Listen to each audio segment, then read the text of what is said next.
যখন প্রথম সিঁড়ির ভিতর পা রাখলেন, জিবরাইল আলাইহিস সালাতু ওয়াস সালাম বলতেছেন, ইয়া রাসূলুল্লাহ, অমুক ব্যক্তি ধ্বংস হয়ে যাক।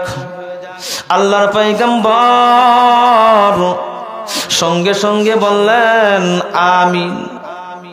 দ্বিতীয়বার যখন সিঁড়ির ভিতর পা রাখলেন, দ্বিতীয়বার আবার বললেন ইয়া রাসূলুল্লাহ, এমক ব্যক্তি ধ্বংস হয়ে যাক। দ্বিতীয়বার আবার বললেন আমিন। তৃতীয়বার জিবরাইল আলাইহিস সালাতু ওয়াস সালাম যখন বললেন এমক ব্যক্তি ধ্বংস হয়ে যাক, তৃতীয়বার বললেন আমিন। কয়টা কথা হলো? তিনটা কথা। আল্লাহর পয়গম্বর জনাবে মুহাম্মদুর রাসূলুল্লাহ সাল্লাল্লাহু আলাইহি ওয়াসাল্লামের কাছে বলতেছেন। সাহাবায়ে কেরাম জিজ্ঞাসা করলেন, ইয়া রাসূলুল্লাহ, ইয়া হাবিবাল্লাহ, বুঝতে পারলাম না। আপনি যখন প্রথম সিঁড়িতে পা রাখলেন, পা রাখার সঙ্গে সঙ্গে আপনি আমিন বললেন। দ্বিতীয় সিঁড়িতে যখন পা রাখলেন, দ্বিতীয়বার আবার আমিন বললেন। তৃতীয় সিঁড়িতে যখন পা রাখলেন, তৃতীয়বার আবার আমিন বললেন। কি কারণ একটু ব্যাখ্যা করেন শুনি। বেদবি মাফ করবেন, আমাদেরকে একটু শুনে যান।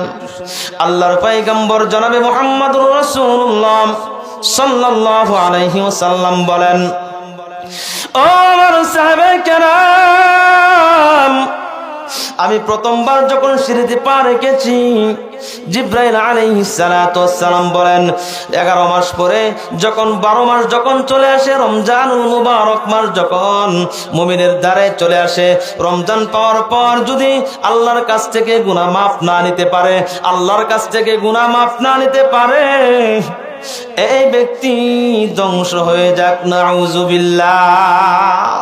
আর আস্তে বলেন নাউযুবিল্লাহ। প্রথম কথা হলো, রমজান মাস পাওয়ার পরে যদি কোনো নীল আকাশের নিচে জমিনের উপরে কোনো ব্যক্তি যদি গুনাহ মাফ না করাইতে পারে, নীল আকাশের নিচে জমিনের উপরে তার মতো হতভাগা কমবক্তা আছে কিনা? আওয়াজ দেয়া বলেন। আল্লাহ তাআলা ওয়াদা করেছেন এই মাসের ভিতরে আমি সকলকে মাফ করে দেব, সকলকে মাফ করে দেব। দ্বিতীয় নম্বর, সাহাবায়ে কেরাম জিজ্ঞাসা করলেন, ইয়া রাসূলুল্লাহ, ইয়া হাবিবাল্লাহ, ওগো আল্লাহর পয়গম্বর,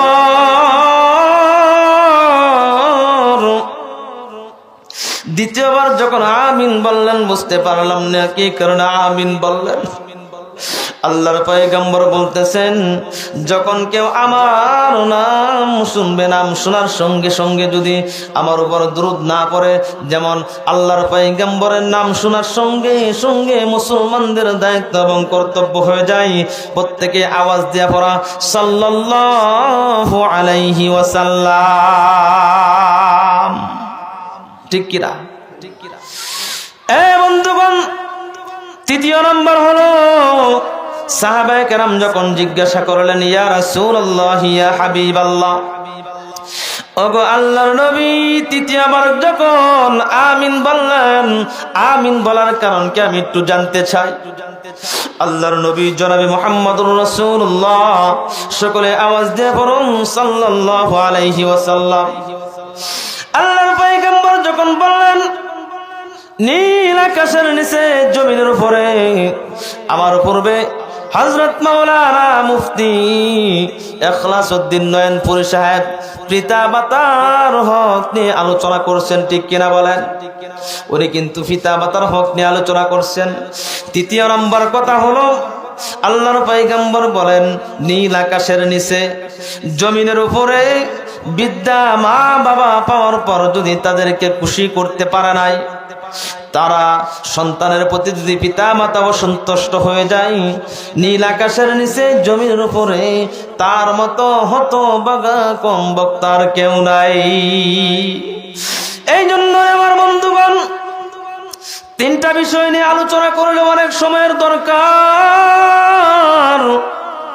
আমি 3 নম্বর বিষয়টা নিয়ে একটু আলোচনা করে আমি আমার আলোচনা শেষ করব। যাদের পিতা মাতা বেঁচে আছে তাদেরকে কখনোই কষ্ট দেওয়া যাবে না, তাদেরকে কখনোই দুঃখ দেওয়া যাবে না। যদি পিতা মাতা কষ্ট পেয়ে যায়, আল্লাহ কষ্ট পেয়ে যায়, আল্লাহ কষ্ট পেয়ে যায়, পিতা মাতা খুশি তো আল্লাহ খুশি হয়ে যায়, ঠিক কিনা বলেন? এই জন্য আমাদের প্রত্যেকের প্রতিজ্ঞা হবে, আমাদের মাতা পিতাকে আমরা সাধ্য অনুযায়ী, সমর্থ অনুযায়ী আমরা নিজের জীবনের চাইতেও, নিজের যৌবনের চাইতেও, নিজের বিবির চাইতেও, সন্তানদের চাইতেও বেশি মহব্বত করতে হবে, ভালোবাসতে হবে আল্লাহ এবং আল্লাহর রাসূলের উপরে পিতা এবং মাতাকে। পিতা এবং মাতাকে যদি খুশি করতে পারি, আল্লাহ তৈরি জান্নাত আপনি আমার জন্য আল্লাহ তাআলা নির্ধারণ করে রাখবেন। এই জন্য মুসলমান ভাইরা আমার, আল্লাহ রাব্বুল আলামিন পবিত্র কুরআনুল কারীমের ভিতরে বলেন, আল্লাহ রাব্বুল আলামিনের ইবাদত করার পর কার খেদমত করতে হবে? মা এবং বাবার খেদমত করতে হবে। যদিও এটা আমার বিষয় না, একটু টাচ দিয়ে যাই। আল্লাহ রাব্বুল আলামিন পবিত্র কুরআনুল কারীমের ভিতরে ঘোষণা করলেন, ইবাদত করো আল্লাহ রাব্বুল আলামিনের, গোলামি করো আল্লাহ রাব্বুল আলামিনের, আর খেদমত করো পিতা এবং মাতার, ঠিক কিনা বলেন? আল্লাহ রাব্বুল আলামিন বলেন, وَقَضَى رَبُّكَ أَلَّا تَعْبُدُوا إِلَّا إِيَّاهُ وَبِالْوَالِدَيْنِ إِحْسَانًا। আল্লাহ তাআলা বলেন, আল্লাহর গোলামির পর পিতা এবং মাতার সাথে ইহসান করো, সম্মানজনক কথা বলো, ঠিক কিনা বলেন? আমরা করব তো, রাজি আছি তো ইনশাআল্লাহ? আওয়াজ দেয়া বলেন, রাজি আছি তো ইনশাআল্লাহ? আজকে থেকে একটু ওয়াদা করি, দুইটি হাত তুলে দেখায় আল্লাহকে, লিল্লাহি তাকবীর। আয় আল্লাহ, আজকে থেকে আমাদের বৃদ্ধা মা বাবাকে কষ্ট দিব না। আয় আল্লাহ, সুন্দরী বউয়ের দিকে তাকাইয়া মা বাবাকে আমরা বলে যাই, এই আজকে থেকে আমরা বলে যাব না, ঠিক কিনা বলেন? আল্লাহ তুমি কবুল করো, মঞ্জুর করো, সকলে বলে আমিন। আত্মামান আমার তিলাওয়াতকৃত আয়াতের ভিতর আল্লাহ রাব্বুল আলামিন বলেন, ইন্নাল্লাযীনা আমানু ওয়া আমিলুস সালিহাতি কানাত লাহুম জান্নাতুল ফিরদাউসি নুজুলা। আল্লাহ তাআলা বলেন, তোমরা ঈমান আনো, সৎ কাজ করো, ঈমান আনার কারণে, সৎ কাজ করার কারণে জান্নাতুল ফিরদাউসি নুজুলা, জান্নাতের মালিক আমি বানিয়ে দিব। সাহাবায়ে কেরাম দুনিয়াতে থাকতেই জান্নাতের সার্টিফিকেট পেয়েছেন, ঠিক কিনা বলেন? হযরত ওমর সার্টিফিকেট পেয়েছেন, হযরত আলী রাদিয়াল্লাহু তাআলা আনহু সার্টিফিকেট পেয়েছেন, হযরত উসমান গনি রাদিয়াল্লাহু তাআলা আনহু জান্নাতের সার্টিফিকেট পেয়েছেন। এইভাবে 10 জন সাহাবায়ে কেরাম সার্টিফিকেট পেয়েছেন, 10 জন সাহাবায়ে কেরাম। এ আমার বন্ধুগণ, আমরা যদি চাই আল্লাহর ওলি হওয়া যাবে, সাহাবী হওয়ার কোনো সুযোগ নাই, ঠিক কিনা বলেন? সাহাবায়ে কেরাম নিজের জীবনকে আল্লাহর জন্য, আল্লাহর দ্বীনের জন্য তারা কত উৎসর্গ করে দিয়েছে।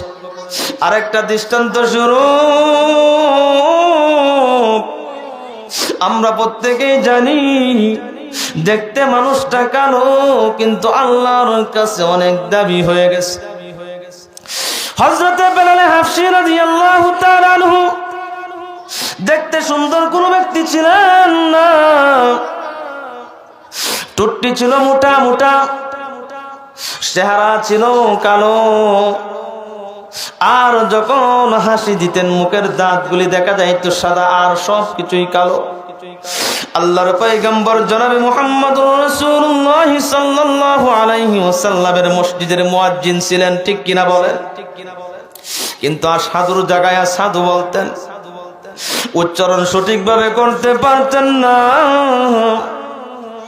আমার বন্ধুগণ, আজকে মসজিদের ভিতর মুয়াজ্জিন যদি রাখা হয় বেতনভুক্ত করে, আজান যদি সুন্দর না হয়, মুসল্লিরা 1 দিন যায়, 2 দিন যায়, 3 দিন যায়, 4 দিনের মাথায় কিন্তু আন্দোলন শুরু করে, এত টাকা বেতন দিয়ে মুয়াজ্জিন রাখলাম, কণ্ঠ কেন সুন্দর নয়, কণ্ঠ কেন ভালো লাগে না, কণ্ঠ কেন মজা লাগে না, ঠিক কিনা বলেন? এই মুয়াজ্জিনের প্রয়োজন নাই, নতুন মুয়াজ্জিন নিয়োগ করতে হবে। আল্লাহর পয়গম্বর জনাবে মুহাম্মদুর রাসূলুল্লাহ সাল্লাল্লাহু আলাইহি ওয়াসাল্লামের মসজিদে নববীর মুয়াজ্জিন ছিলেন হযরত বেলাল। বেলাল রাদিয়াল্লাহু তাআলা আনহু আর সাধুর জায়গায় সাধু বলতেন, বলার কারণে সুবত থেকেই বাধা হয়ে গেলেন, এমন মুয়াজ্জিন রাখা যাবে না। কিন্তু আমার বন্ধুগণ, আল্লাহর পয়গম্বর যখন এশারের নামাজের পর বলতেছেন, বেলাল রে, আগামীকালকে ফজরের আজান তোমার আর দিতে হবে না রে বেলাল।